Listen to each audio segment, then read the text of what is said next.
Hello students, welcome once again to my chemistry channel, that is Amazing Chemistry.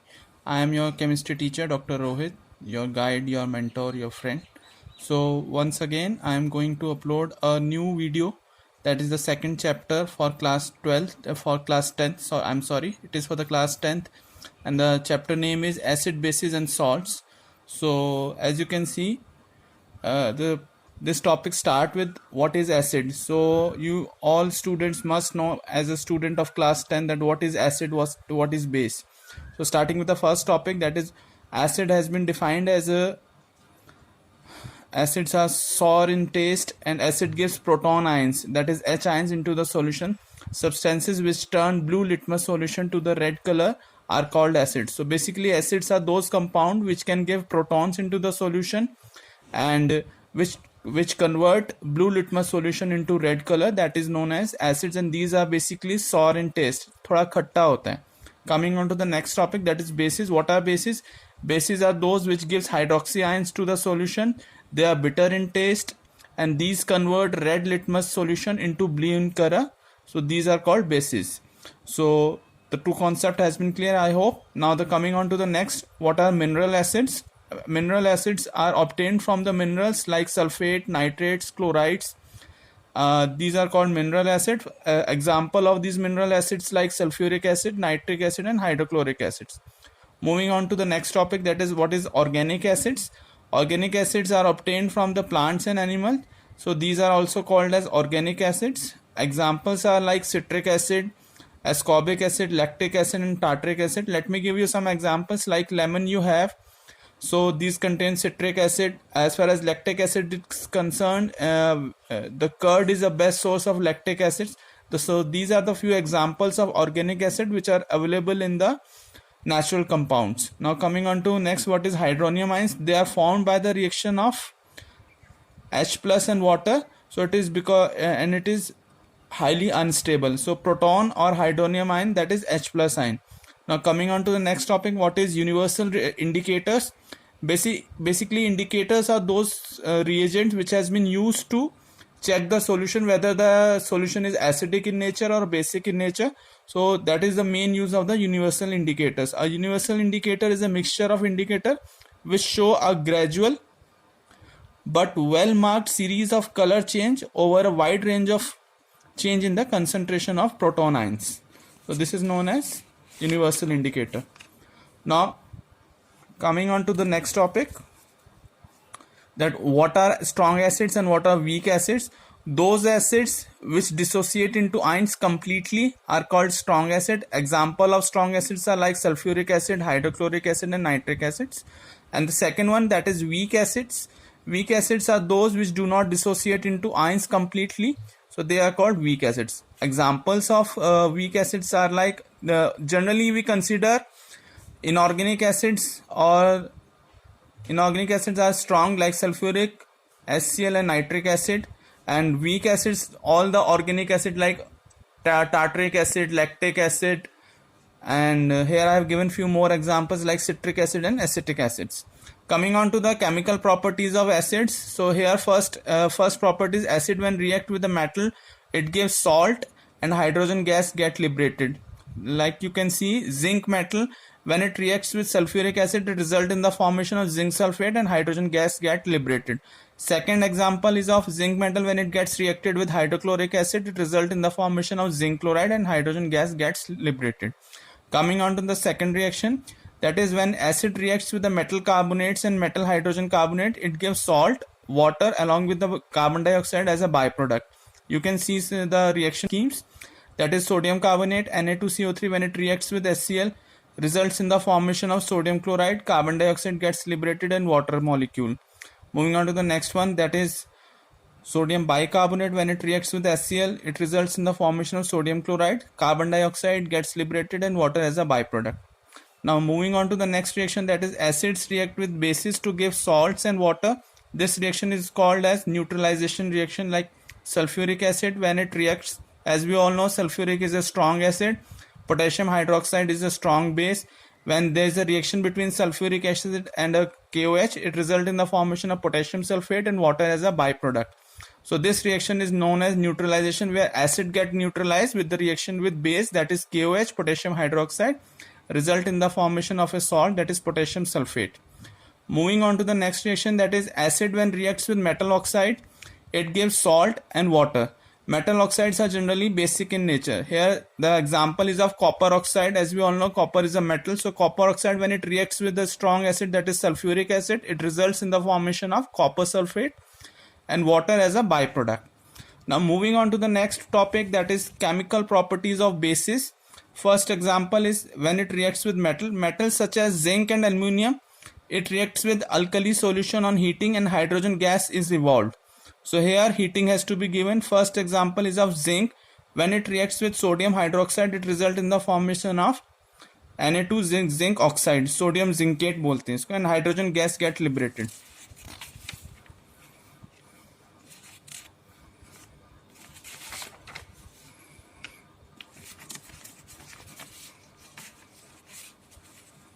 Now moving on to the next topic, that what is the reaction when it reacts with acid. So bases when reacts with acid, it result in the formation of salt and water as a byproduct.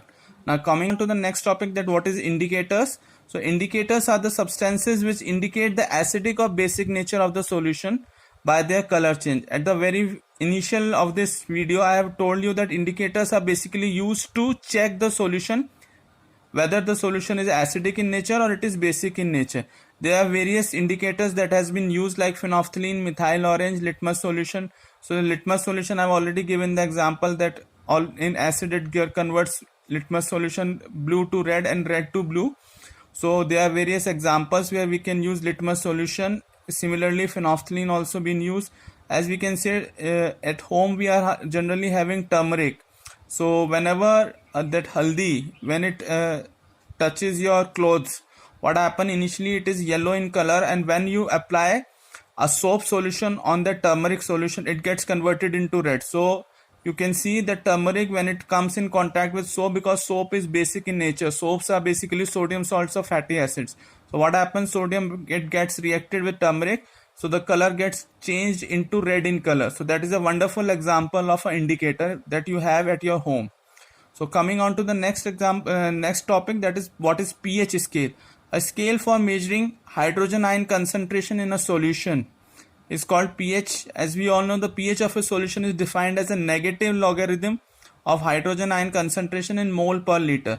So here the formula is pH is equal to negative of log H plus ion or negative of log H3O positive. So where H plus or hydronium ion represent concentration of hydrogen ions in a solution. Those solution which are having a pH of around 7 is called neutral solution, and basically the solution which are having pH less than 7 is known as acidic solution. To be more precise, those acidic solution which are having pH below 2 are known as highly acidic. If I give you an example of highly acidic, even in the case of human body, in the stomach we are having a pH of around 2. So hope you guys can understand that in a human body also, for digestion of the food whatever we are taking, it gets digested in the stomach where the acidic pH is around 2. But they are lining inside the stomach which actually prevent the body to get harm. But when there is excess secretion of acid in the stomach, result in the formation of acidity. So these are some few examples which are very much common in our daily life. So coming on to the next, that what is basic solution. The pH of the solution which is having a pH around more than 7, like 9 to 10. Normally we are talking about basic solutions like aqueous solution of sodium hydroxide, potassium hydroxide. These generally give a highly basic solution of pH around 10 to 14. So alkaline solution are also known as basic solutions. Generally basic solution has been prepared by the dissolution of sodium metal hydroxides like sodium hydroxide, potassium hydroxide, calcium hydroxide. Now jump on to the next topic, that is reactions of important chemical compounds. First one is preparation of bleaching powder. So how bleaching powder is prepared? Bleaching powder is prepared by the action of chlorine on a dry slaked lime. So calcium hydroxide, when it reacts with chlorine gas, it results in the formation of calcium oxychloride. So bleaching powder, formula of bleaching powder is CaOCl2 plus water. As we all know that bleaching powder is basically used to bleach bleach the clothes, and it is also used to bleach other compounds also. Coming on to the next topic, that on heating what happened basically, baking soda, that is sodium bicarbonate, when it gets heated, it results in the formation of sodium carbonate and water and carbon dioxide as a byproduct. So these are some common important chemical compounds which I am discussing right now. First one is the bleaching powder. That is the synthesis process of bleaching powder is that when dry slaked lime, chlorine gas is passed over this dry slaked lime, result in the formation of bleaching powder. It is a strong oxidizing agent. Next one is the sodium bicarbonate. It is also known as baking soda. Also at homes we are using baking soda. So baking soda, when it gets heated, it results in the formation of sodium carbonate, and when this sodium carbonate it comes in contact with water, it results in the formation of sodium carbonate decahydrate. This sodium carbonate decahydrate is also known as washing soda. So you must remember and just memorize these two formula, that sodium bicarbonate, that is baking soda, is sodium NaHCO3, and washing soda is sodium carbonate. So this is the two difference which generally students get confused at what is baking soda and what is washing soda. Washing soda is sodium carbonate with 10 moles of water as a water of crystallization, and baking soda is sodium bicarbonate. And as far as pH is concerned, using sodium bicarbonate and aqueous solution, whenever we make aqueous solution of sodium bicarbonate, the pH is around 7.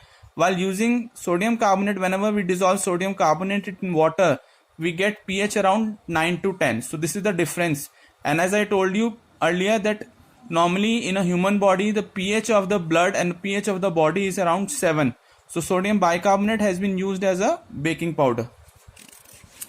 Now coming on to the next topic, that is very important for board point of view. This is what is the formula of plaster of Paris, how it is prepared, and how we can convert plaster of Paris into gypsum. So here I have given the formula of gypsum. This is gypsum. When gypsum is heated at 373 Kelvin, it gets converted into plaster of Paris. This is the formula of plaster of Paris. Very important formula, plaster of Paris. And when plaster of Paris reacts with water, it regains water and result in the formation of calcium sulfate and 2 moles of water, which is water of crystallization. So this is the formula of plaster of Paris. This is gypsum.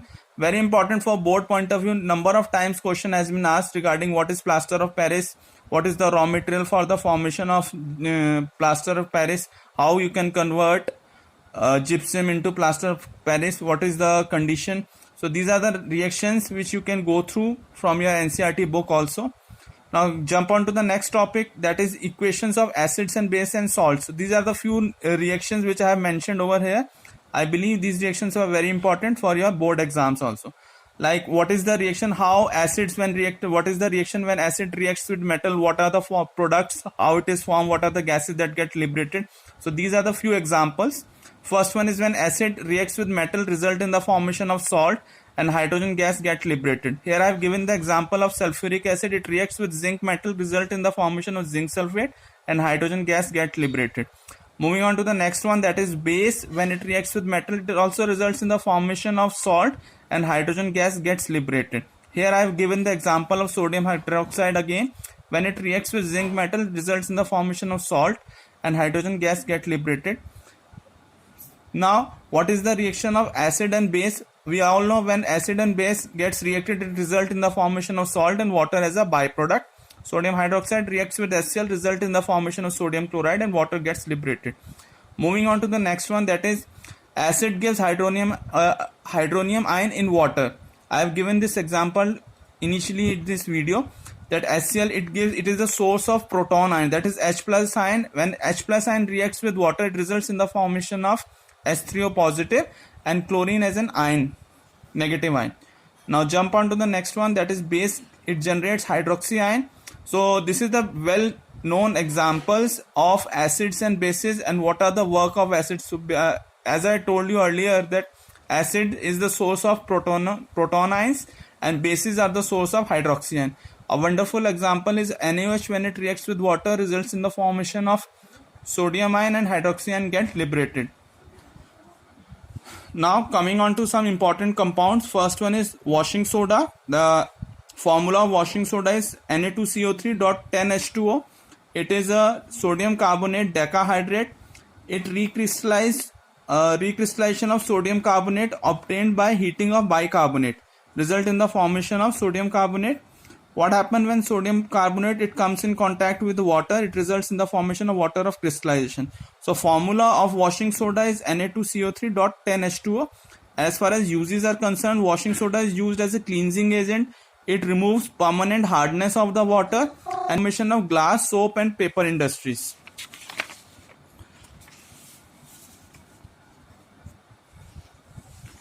Moving on to the next one, that is baking soda. Formula of baking soda is NaHCO3.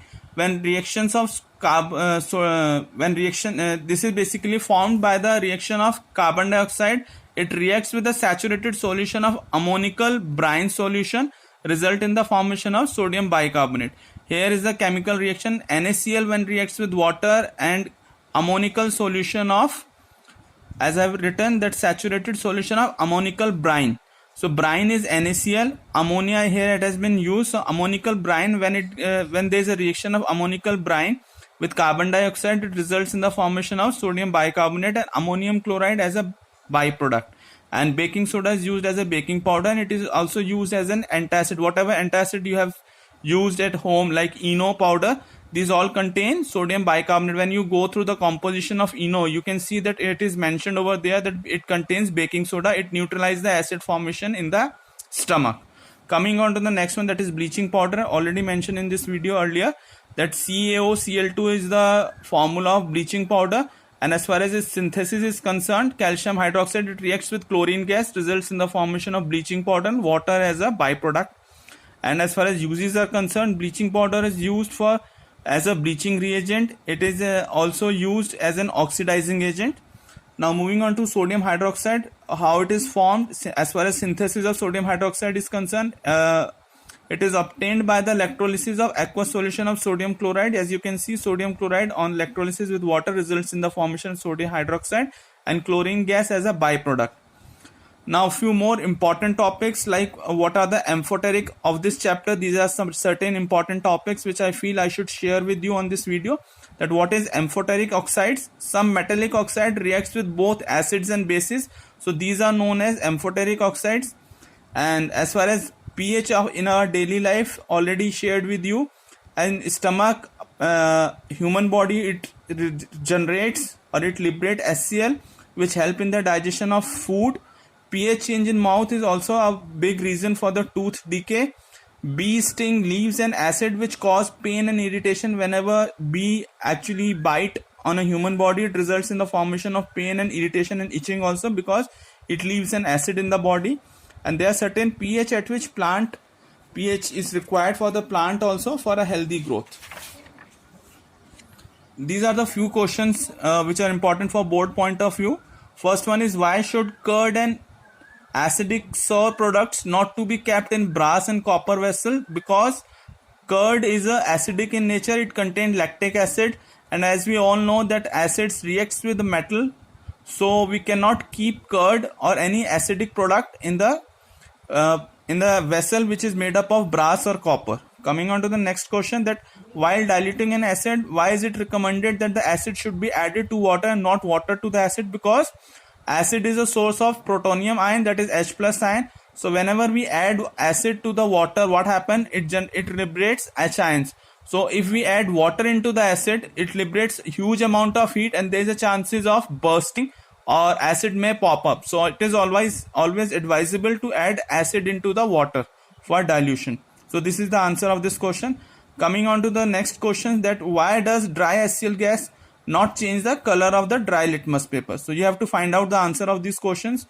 Now give two important uses of washing soda and baking soda. Already I have given the answer of these two questions. Moving on to the next one, that reaction of nitric acid with eggshell. What happens when nitric acid reacts with the eggshell? So we all just want to clear on this question that eggshell is made up of calcium carbonate. When calcium carbonate reacts with nitric acid, it results in the formation of calcium nitrate and carbon dioxide and water as a byproduct. Hope you people must have learned a lot from this video. अगर आप लोगों को अच्छी लगी हो, please like this video, subscribe my channel and share this video with all your friends. It is a motivation for me. It's a request that please students like my video and share as much as you can. Thank you so much.